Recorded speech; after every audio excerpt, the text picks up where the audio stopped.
Good morning, everyone. Welcome to Civilspedia's Daily Current Affairs Analysis, brought to you by Shankar IAS Academy. In this video, we are going to discuss about the topics and articles which are relevant to the 9th and 10th of June 2025. The following are the list of topics we are going to discuss today. The joint military exercise between India and Mongolia is ongoing from May 31st to June 13 of 2025.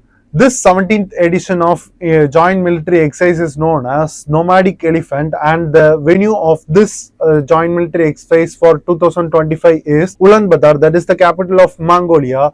And the focus or the primary area they focus for this operation or this joint military exercise is the counter-terrorism activities and the more specifically to the precision sniping and the underlying of this joint military exercise is in line with the United Nations peacekeeping mission in semi-urban and urban terrains on mountainous terrains. And this joint military exercise will strengthen the interoperability between both the nations as it is a bilateral military exercise, and it makes the both countries prepared in battlefield and also the strategic importance they maintain, and it also deepens the cultural ties between the both the nations as Mongolia and India shares common values like Buddhism. This exercise is known as Nomadic Elephant as I mentioned earlier, and this is a bilateral joint military exercise as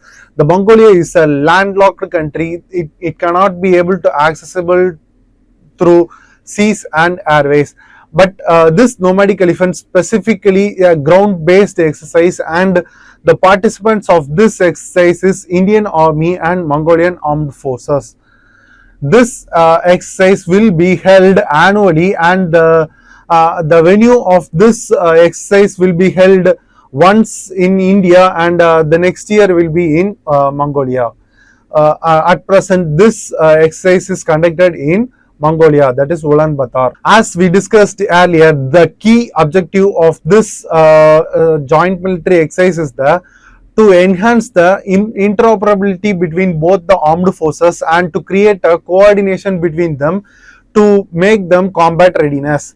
And this operation or this military exercise is specifically to maintain a counter-terrorism activities and to prepare both the nations and their armed forces to counter insurgencies. This specific military exercise between both the nations will also focus on the precision sniping and the room intervention and small team tactics. The most important thing we need to note in this exercise, joint military exercise, is that it is in line with the United Nations peacekeeping scenarios. This warfare or this joint military exercise also focus on cyber warfare and counter drone training, because both the nations are advancing them in the drone technology, and it also the Mongolia is also in the proximity with the Russia and other allied nations in response to the China. The India and Mongolia joint military exercise has its following strategic significance. The following strategic significance are: it strengthens the India and Mongolia's defense ties, also the cultural activity between them, and it also has the own way of military diplomacy between both the nations, and it also enhances the India's Act East policy towards the Eastern Asian nations. And this exercise is also helps both the nations to exchange their cultural ties and ethnic behavior between the armed forces as well as the military engagement, and it also will create a sense of mutual respect between both the nations. The prelims practice question for this joint military exercise is that what is the primary objective of the Nomadic Elephant military exercise? Option A, maritime surveillance in the South China Sea. Option B, counter-terrorism and United Nations peacekeeping in mountainous terrain. Option C, air-to-air combat strategy development. Option D, cyber warfare training with Asian countries. As we know that Mongolia is a landlocked country, So the first option, option A, will be incorrect. And the nomadic elephant military exercise is primarily a ground-based exercise and military exercise. So the option C is also incorrect. And this military exercise is specifically a bilateral joint military exercise. So it need not to be involved, or it will not involve any other countries. So the option D is also incorrect. So answer is option B, counter-terrorism and United Nations peacekeeping in mountainous terrain. Recently, the Kerala state government has requested or demanded to amend the Wildlife Protection Act of 1972 because of the increasing human-animal conflict in the Kerala's village areas, specifically to forest areas and agricultural crops. This demand is specifically to culling of wild animals threatening human life and agricultural crops. The major animals which are in conflict with the human lives and the agriculture crop is the wild boars, barn-cat macaques, that is the Indian type of Indian commonly seen monkeys, and elephants, leopards, and in case some man-eating tigers also. And this demand for this amendment in the Wildlife Protection Act specifically request for a specific period of time, which is a seasonal permission. What is Wildlife Protection Act of 1972 with respect to Indian economy? With respect to Indian environment, it is the holistic legal framework for protection of wildlife, animals and plants and their habitat. This act also regulates trade in wildlife and other related products. The Wildlife Protection Act of 1972 specifically categorized species of animals and plants into schedules with varying protections like Schedule 1 to Schedule 6.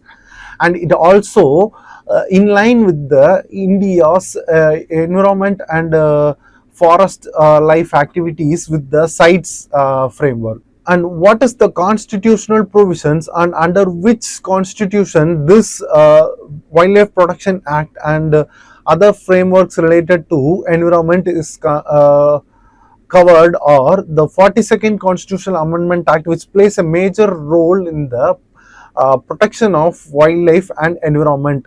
This 42nd Constitution Amendment Act of 1976 deals with the forest and wildlife by shifting the forest and wildlife from the union list to concurrent list.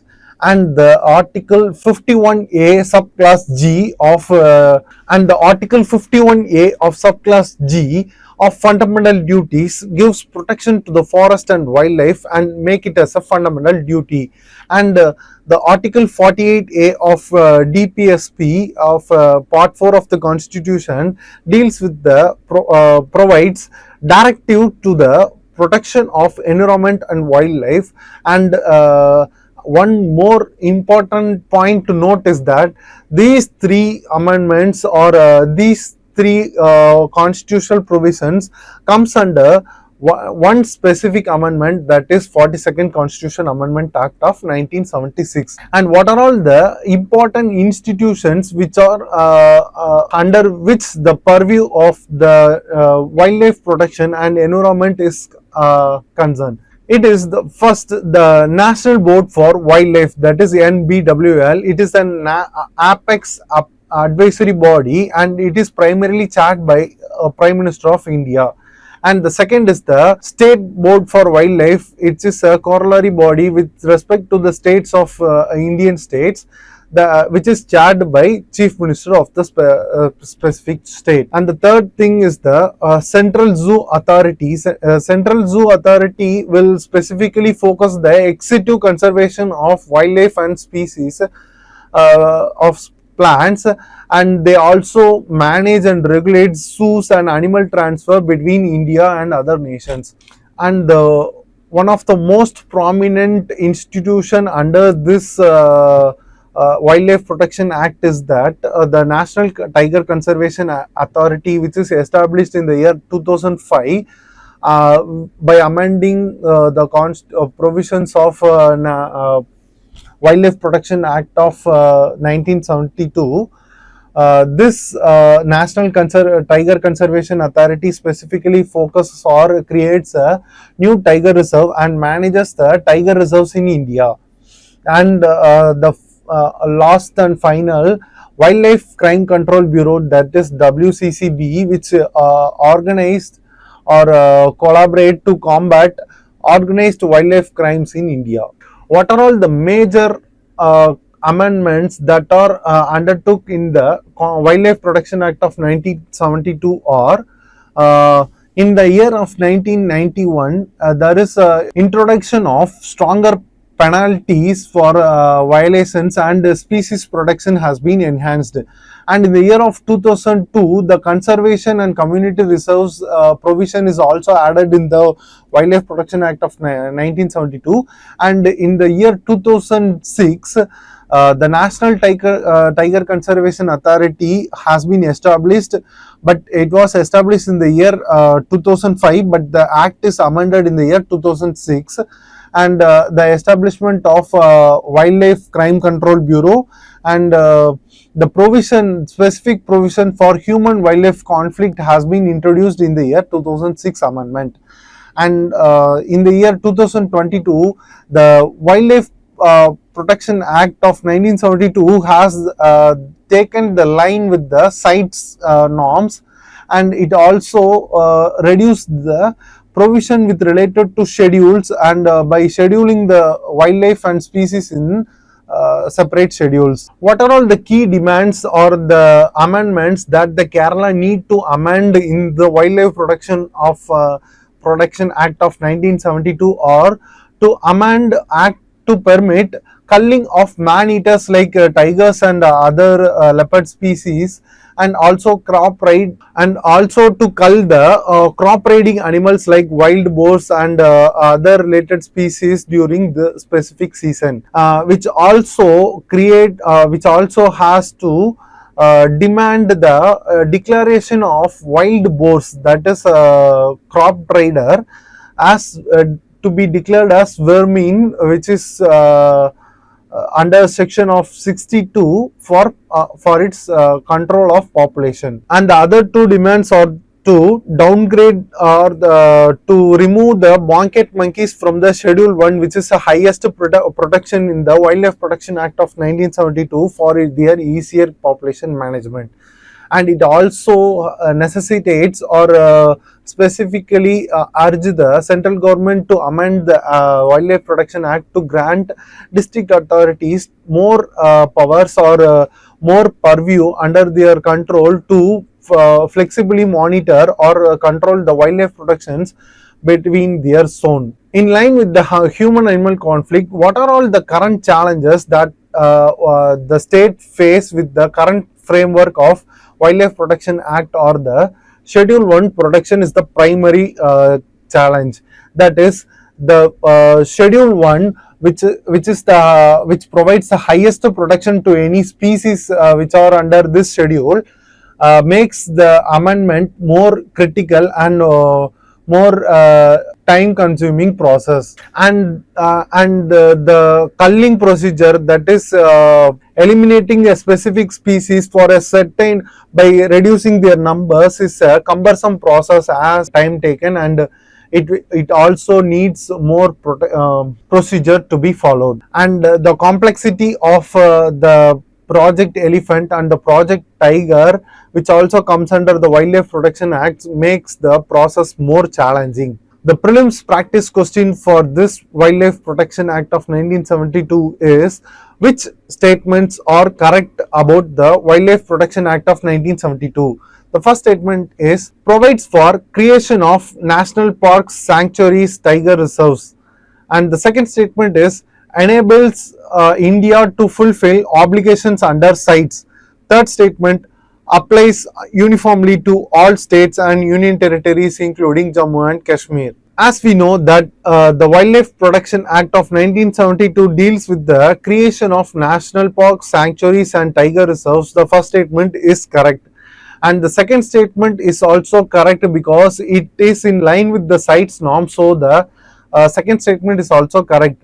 And the third statement is also correct because it is an umbrella organization or the umbrella statutory body which deals with the uniform provisions for all states including union territories. So the answer is 1, 2 and 3. Moving on to the next topic. In this topic we are going to see about the Indian Air Force Wing Commander Shubhanshu Shukla, who has been recently selected to be in space by representing India.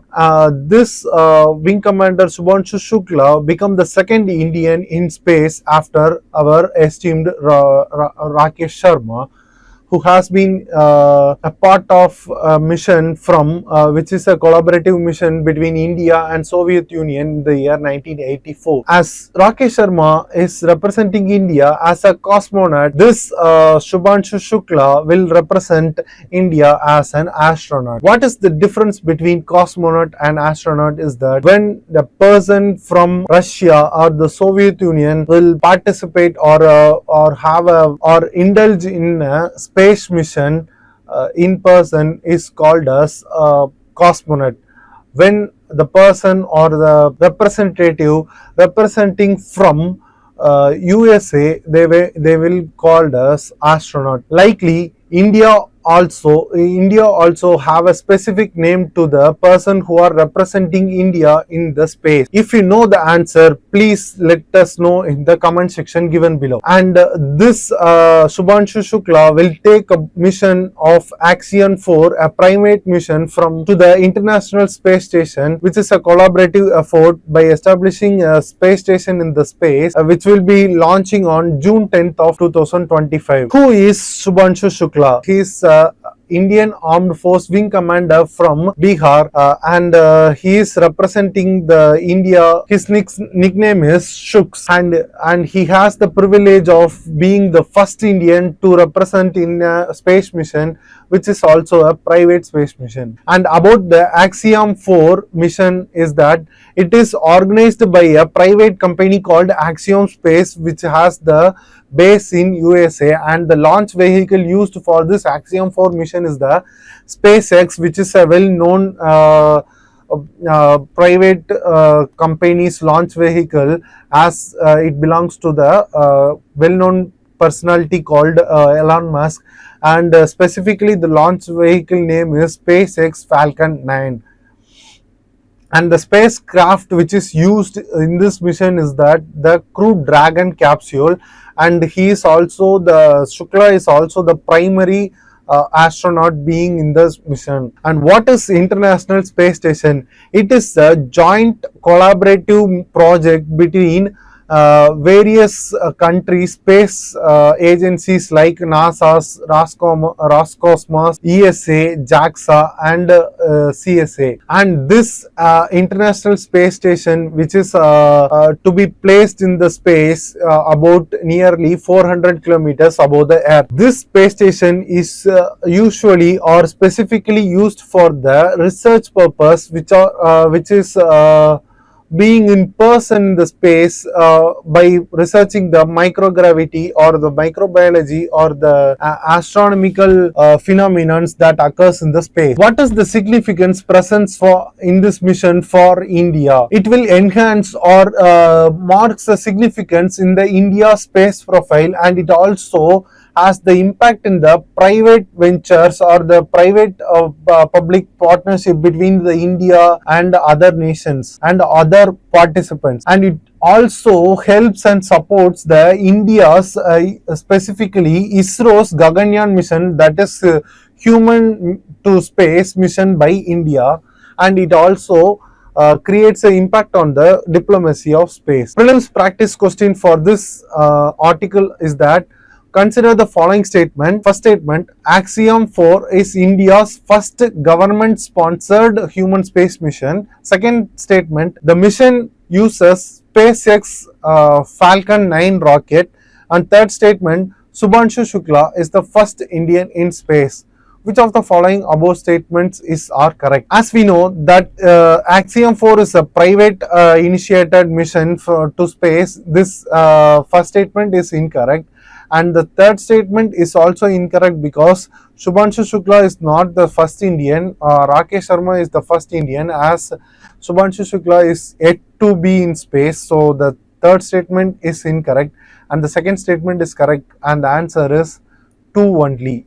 Option C. In this article, we are going to discuss about the recently India shows progress in declining its poverty rate according to the recent report released by the World Bank. As the estimation of poverty in a specific geographical location is vital for its development, India shows a vital progress in reducing its poverty rate according to the report released by World Bank that extreme poverty has been reduced from 27.1% in the year 2011-12 to 5.3% in the year 2022-23. This shows a stark decline in the poverty rate, and the progress that India made was a spectacular one, and which also accommodates with the multidimensional poverty rate also got significantly reduced. This is the statistical data which was released recently by the World Bank and the other report. According to the World Bank report of 2024, the extreme poverty shown by the extreme poverty rate of India has been in a decline of stark numbers, with the after that elevated or updated the per day estimation of poverty or the minimum spending capacity of people to be eligible for below the poverty line by $3 a day. The poverty has been in decline from 27.1% to 5.3% as the poverty people who are in poverty, who are extremely poor, which fell from 344 million people to 775 million people. And by accompanying with this reports, the recently released report by Niti Aayog, that is the multidimensional poverty index released by Niti Aayog, also shows that the India is in declining trend of poverty rate by 2005. In the year 2005, the rate of multidimensional poverty in 55.34 percentage, but in the year 2021 it is in the rate of 14.96, which is a significant reduction in the poverty rate. And what are all the factors that contributes to the reduction of poverty has been downsized to 3, that is economic growth, welfare schemes, and the infrastructure. The major factor that contributes to the reduction of poverty is that the economic growth, which shows an average of 6 to 7% of GDP growth shown by India, contributes to the significant reduction of poverty rate in India.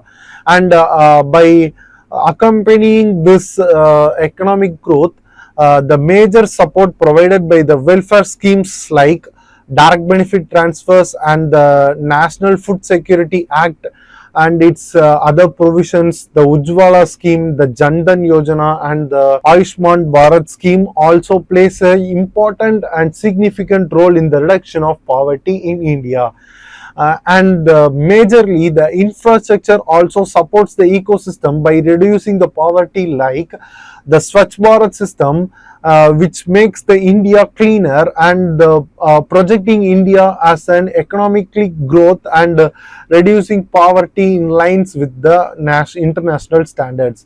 And the Prime Minister's Awas Yojana secures a safe place for people who are in the urban areas as well as the rural areas by securing them a shelter or a house and making them elevated in a economical way. And the rural electrification scheme that done by the Indian government, like Ujjwala scheme, which also contributes to the reduction of poverty. The poverty reduction and the survey taken to estimate the poverty involves a greater reliability on data and the challenges involved in it.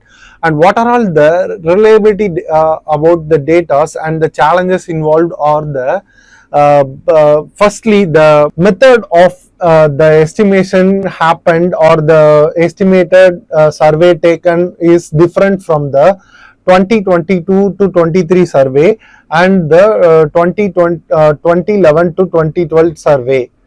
In 2022 to 23 survey, the poverty estimation or the data accumulated by the survey was done through household consumption expenditure method or the household consumption expenditure survey, with contrary to the 2011-2012 survey, that is consumption expenditure survey. Household consumption expenditure survey is a comprehensive survey and updated survey with respect to the consumption expenditure survey, and the survey made through the consumption expenditure survey in the year 2017 to 18 has been scrapped or not being published into the open space because of the quality issue that possess, and there is a significant gap in the survey because of the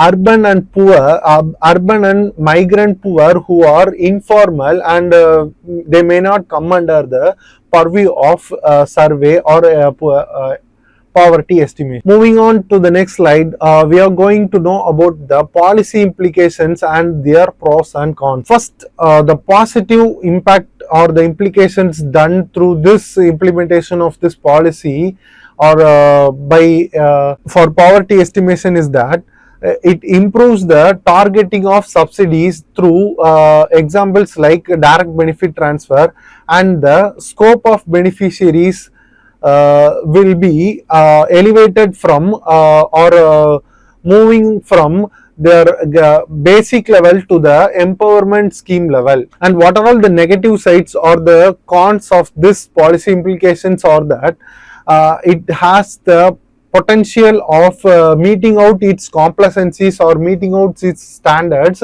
and the regional disparity behind this policy implication also plays a vital role, and the data can be misused, and the survey also has to make in a comprehensive way, which can also by misusing this data, it can lead to the premature closure or the premature rollback of the welfare scheme. What are all the way forwards that needs to be given by to make the policy implications and the overall survey a most effective one is that by ensuring transparency in taking survey and conducting regular surveys like consumption expenditure survey and the national family health surveys, etc., will provide a comprehensive data about the Indian environment and Indian society, and revisiting or elevating the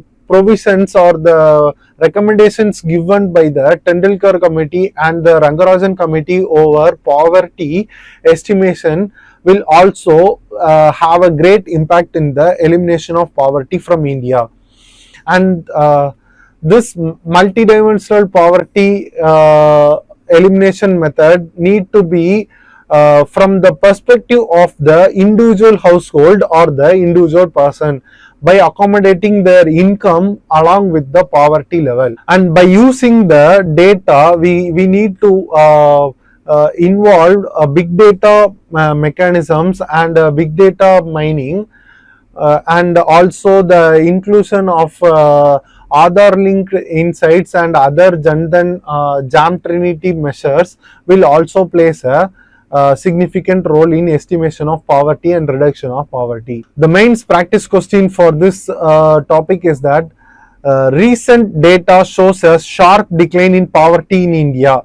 Critically examine the reliability of such data and its implication for policy making. In this article for discussion, we are going to discuss about the term called judicial sensitivity to the recent developments or the recent occurrences that made the judicial pronouncement more vague and not on par with the constitutional morale. In this article, the author of this article opined that the judicial pronouncement in recent times has been in prioritized with the sentiments of the public over and sentiments of the public as well as the sentiments of their own.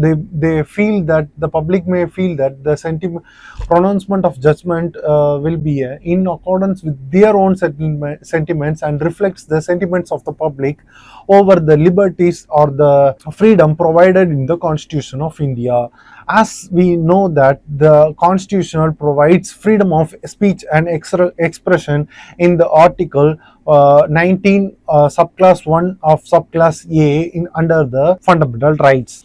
This recent pronouncement of judgments or the judicial jurisprudence over the speech of public or the made by the individual creates a direct impact on the public's opinion or the dissent made by the individual over something, which creates a controversy or made the judicial capacity questionable.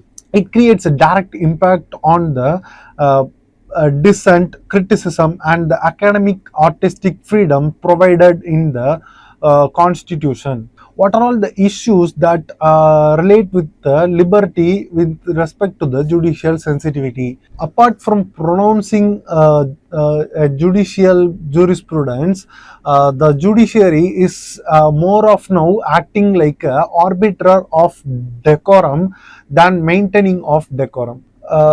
They made judicial pronouncements more of moral sermons, and they demand or they provide suggestions for making a public apology, and they take actions or they may not take actions against the frivolous affairs made out of sentiments. Some of the examples of this judicial sensitivity in recent times are the recently the 24-year-old booked for criticizing Prime Minister Modi on the post-operation Sindoor, that the stand taken by the Prime Minister on the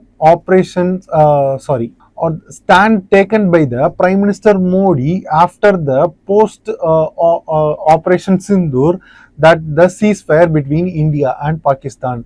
And the recent and a well-known actor and a famous actor Kamal Hassan was publicly asked to apologize for the linguistic comment made by him on a public forum for a movie promotion, which made a huge controversy. And the recent comment or the point of view of famous podcaster called Ranveer Gautam Allahabadia, and the action taken against Ali Khan Muhammad of Ashoka's University also shows the judicial sensitivity to the sentiments of the public rather than the provision provided in the Indian Constitution. And what are all the problems that are associated with the pronouncement of judicial jurisprudence in this demand driven, sentiment driven judiciary, or the chilling effect made out of this chilling effect made out of them. First, we have to know what is chilling effect. Chilling effect is nothing but the self censorship or the dissent of taking action or the expressing opinion on fear or taken down by the legal wing anytime because of the misspelled word by an individual or a person in the public forum. What makes the chilling effect more serious is the process, that is the process involved in the between the getting released and being charged is the punishment.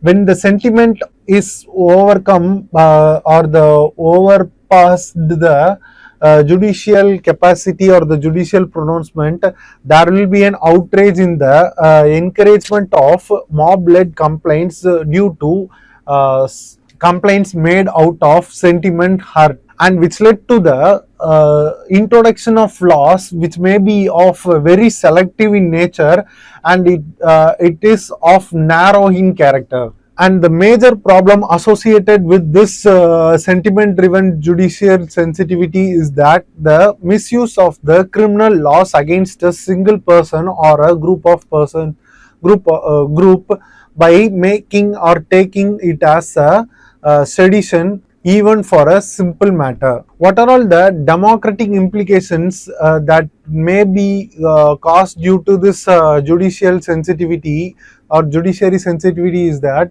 it suppress the voice of the common people by dissenting them or by making deterrent to express their opinion in the public or in any other forum. And it narrowed down the pluralism in the Indian society by cutting down the voices of people and making to promote it as a homogenetic voice in public. It also cut down the nature of making a protest against the common, which is a common form of dissenting public opinion, which also creates a delegitimization of this process and also weakens the constitutional confidence on judiciary as well as the legislature. What are all the possible way forwards for this judicial sensitivity is that we need to address or the interpretation of the Article 19 or subclass 2 of the Indian Constitution to be interpreted in a narrow manner rather than applicable in a broad manner. And there is a need for the judicial training who are in capacity of judicial jurisprudence against speech rather than taking actions on frivolous petitions of FIRs by quashing them in the at the earliest will provide a greater impact on the judicial confidence. And the apology need to be tendered on an ethical manner and it needs to be from the conscience of the inflicted person, not by the court endorsed apology. And also the legal literacy among the citizen needs to be deep rooted so that they may aware of the legal rights they have. Mains practice question for this topic is the judicial sensitivity to sentiments is a sign of regression. Critically examine the growing trend of courts prioritizing public sentiment over constitutional freedoms, especially the right to free speech under Article 19 subclass 1 of subclass A. Hope you guys like the video. Please share your positive comments and suggestions in the comment section given below, and please share the video to your friends and keep in touch with us by subscribing to our Shankar IAS Academy YouTube channel.